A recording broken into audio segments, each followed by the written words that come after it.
ओम ओम। लक्ष्मण जी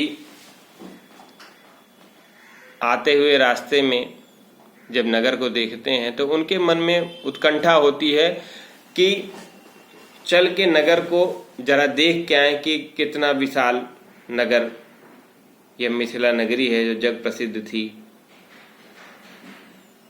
और यह बात वो कह नहीं पाते हैं, समय भी बहुत था, दोपहर तिजारी का समय हो रहा था और यह बात राम जी समझ जाते हैं कि लक्ष्मण का मन नगर में घूमने का है और मन ही मन इस अनुग्रह को राम जी मान के गुरुदेव का आज्ञा लेने के लिए गुरुदेव से कहते हैं कि लखन हृदय लालसा बिसेखी जाए जनकपुर आयहु देखी। हे गुरुदेव, लक्ष्मण जी नगर देखना चाहते हैं।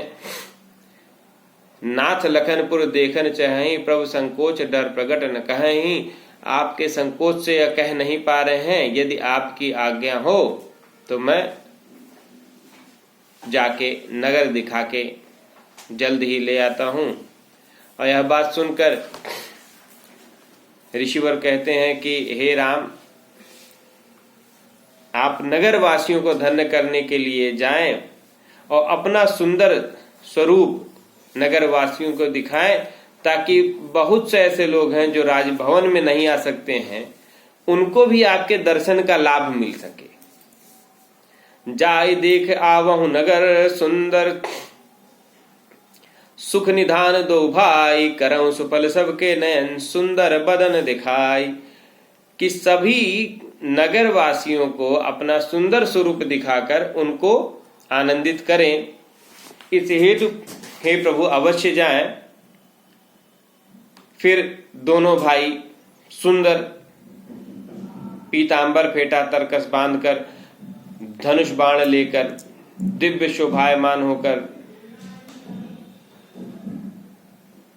निकलते हैं और उनको देखकर, उनकी शोभा देखकर समस्त नगरवासी कौतुक से भर जाते हैं।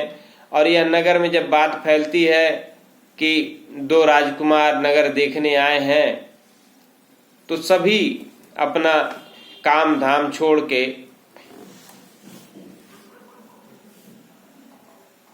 उस सुंदर जोड़ी को देखने के लिए निकल पड़ते हैं। देखन नगर भूप सुत आए, समाचार पुरवासिन पाए, धाये धाम काम सब त्यागी, मनहु रंक निधि लूटन लागी।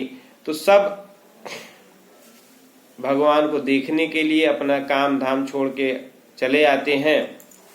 और नगर की जो स्त्रियां हैं वह इतना सुंदर स्वरूप जब देखती हैं तो एक स्वाभाविक गुण होता है कि जब कोई सुंदर राजकुमार दिखता है तो नगर में स्वयंवर का माहौल है। तुरंत सबके मन में आता है कि अब राजा जनक को अपनी प्रतिज्ञा छोड़ के इन्हीं दोनों राजकुमारों से विवाह करा देना चाहिए, क्योंकि आज तक नगरवासियों ने जितने भी राजाओं को देखा या जितने भी मनुष्यों को देखा, उन सबसे अलौकिक यही दोनों दिख रहे हैं, जो उस अलौकिक मां जानकी के लिए सुयोग्य वर है। तो यह कहा सुनी नगर में होनी चालू हो जाती कि भाई राजा जनक को चाहिए कि अब ये सब छोड़े अपनी प्रतिज्ञा, धनुष यज्ञ छोड़ के सीधा इनसे विवाह कराना चाहिए, क्योंकि इनसे उपयुक्त वर हो ही नहीं सकता हमारी जानकी जी के लिए। और गोस्वामी जी लिखते हैं, को कह ऐ भूपत पहचाने, मुनि समेत सादर सन्माने, सखि परंतु पन राव न तजई, विधिवश हठि अविवेक ही भजही। कि राजा जनक अपनी प्रतिज्ञा नहीं छोड़ रहे हैं, इसमें उनका अविवेक है, नहीं तो उनको सीधे विवाह करा देना चाहिए। अब धनुष यज्ञ जैसा कुछ बचा नहीं है। नगरवासी मनी मन यह बात कहना शुरू करते हैं और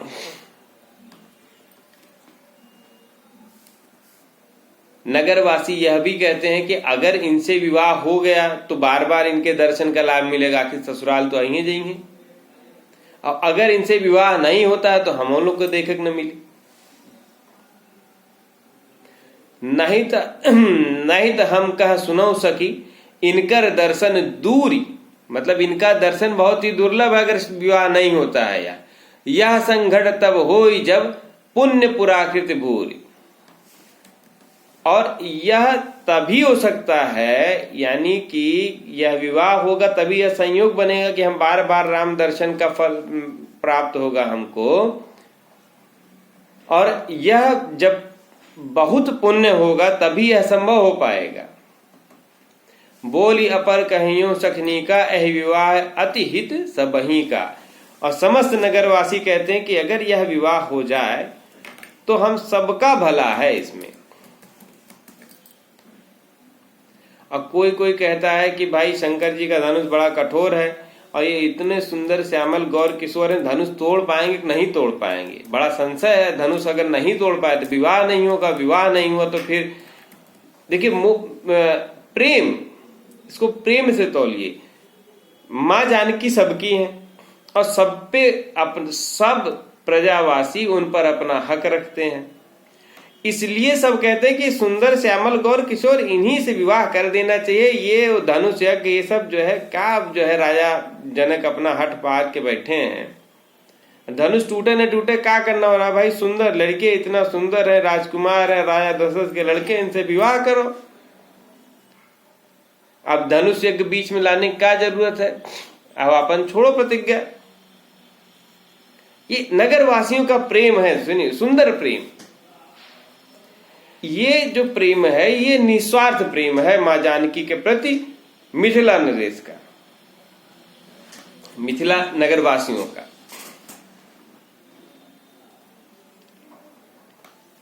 अब कुछ कह रहे हैं कि भाई इनका प्रभाव बहुत है, कुछ ने सुन रखा कि ने मुनि के सताए हुए राक्षसों को, जो मुनियों को सताते थे, उनको मारा, तो ये धनुष भी तोड़ सकते हैं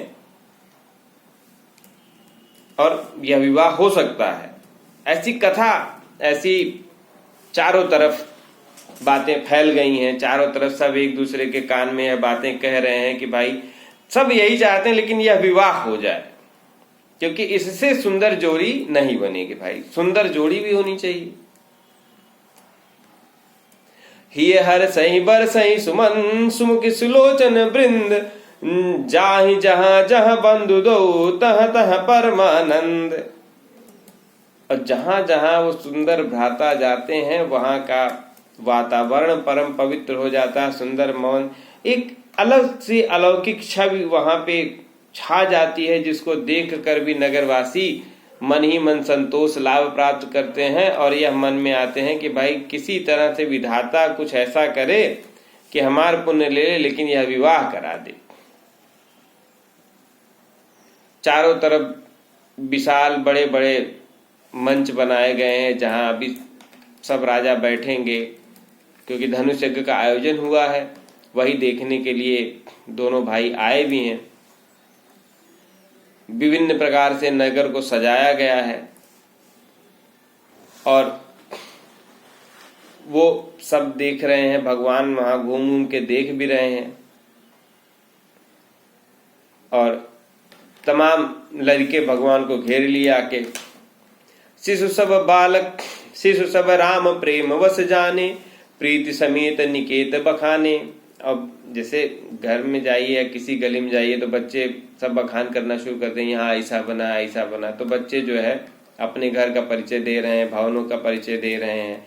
उसी में भगवान भी बच्चों के साथ बच्चों की तरह व्यवहार करते हुए अपना परिचय दे रहे हैं, बता रहे हैं कि हम अवध के राजकुमार हैं। और इस प्रकार एक दूसरे से प्रेम व्यवहार से चर्चा हो रही, बात हो रही है।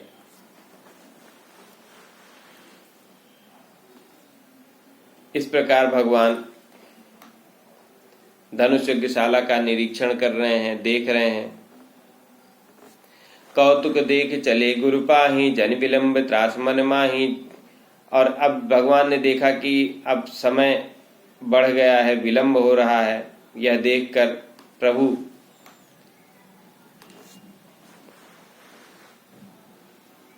ऋषि के पास वापस जाने के लिए आगे बढ़ते हैं।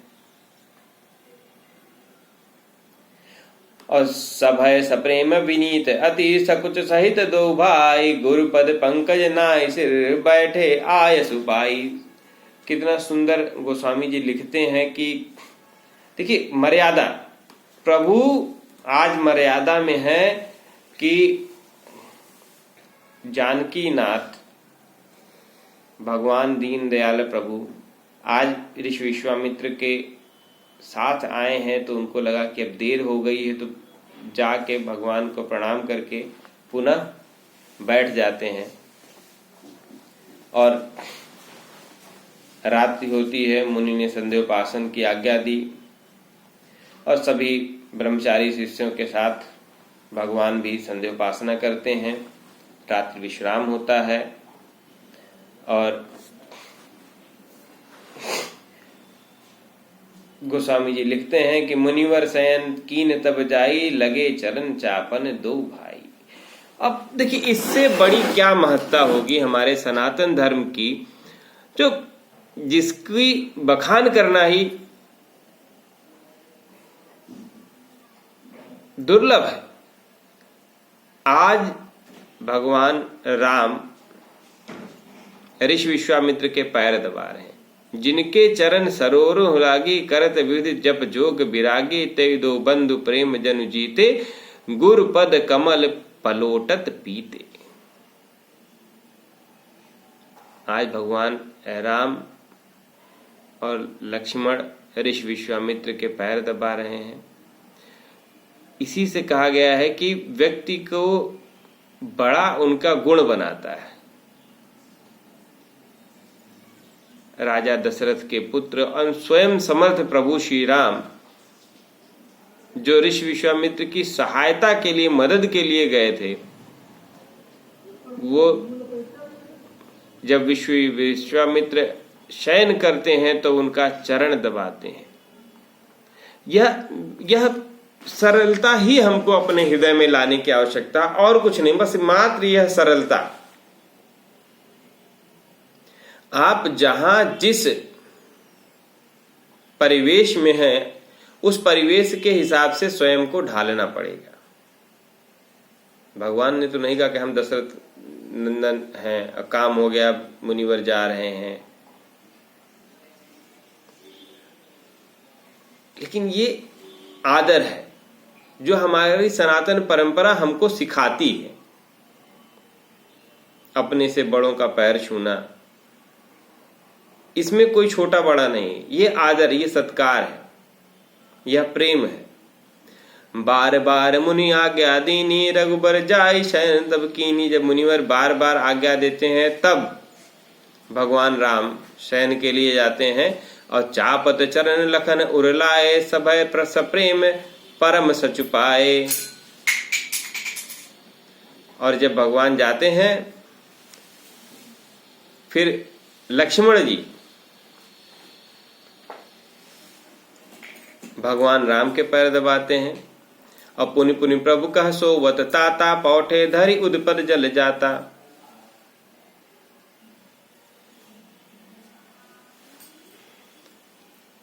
और लक्ष्मण जी भगवान के चरण दबाते हैं तो भगवान राम कहते हैं कि हे लक्ष्मण, अब बहुत देर हो गई है, अब तुम भी जाके आराम कर लो। यह एक सनातन परंपरा का छोटा सा दृष्टांत गोस्वामी जी ने दिया कि किस प्रकार सरलता हमारे हृदय में होनी चाहिए।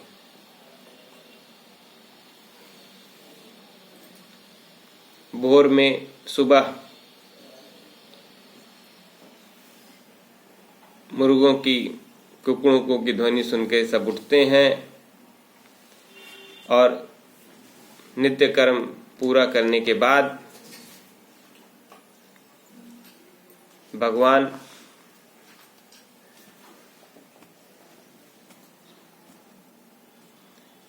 पुष्प वाटिका में पुष्प लेने के लिए